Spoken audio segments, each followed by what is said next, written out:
ત્યાં બદનામ ખાતું એટલે મહેસૂલ ખાતું, અને એવી જ રીતે બીજું બદનામ ખાતું એટલે પોલીસ ખાતું. અને આમાં તો શું કરવું ને શું ન કરવું. ઘણી વખત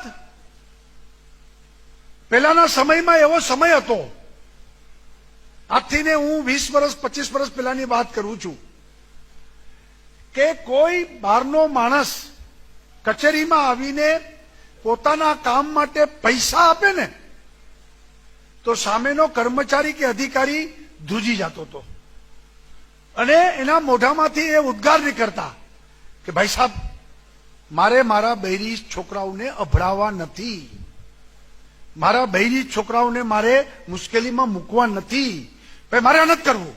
ગભરાઈ જતા હતા. અને આજે 25 વર્ષ પછી આખી 360 ડિગ્રી ચેન્જ છે.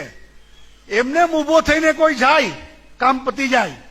ઓલા અધિકારી ને કર્મચારીમાં ઘણા લોકો એને પાછા બોલાવે કે ભાઈ અમારી ઘરે બૈરી છોકરાઓ છે, કઈ ચિંતા તો કરો.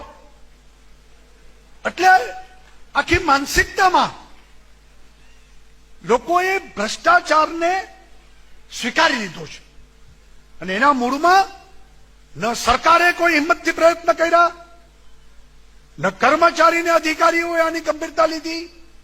આખી વિશ્વસનીયતા તૂટી ગઈ. અને ક્યારેક તો મજાકમાં એમ કે ભાઈ આ કરપ્શનને પણ લીગલાઇઝ કરજો ને. નક્કી જ કે ચપરાસીને આટલા પૈસા દેવાના જ, લીગલાઇઝ. અહીંયા આટલા દેવાના છે અને તો જ કામ થશે. આ ભાવના પણ વ્યાપક પ્રમાણમાં ચાલુ.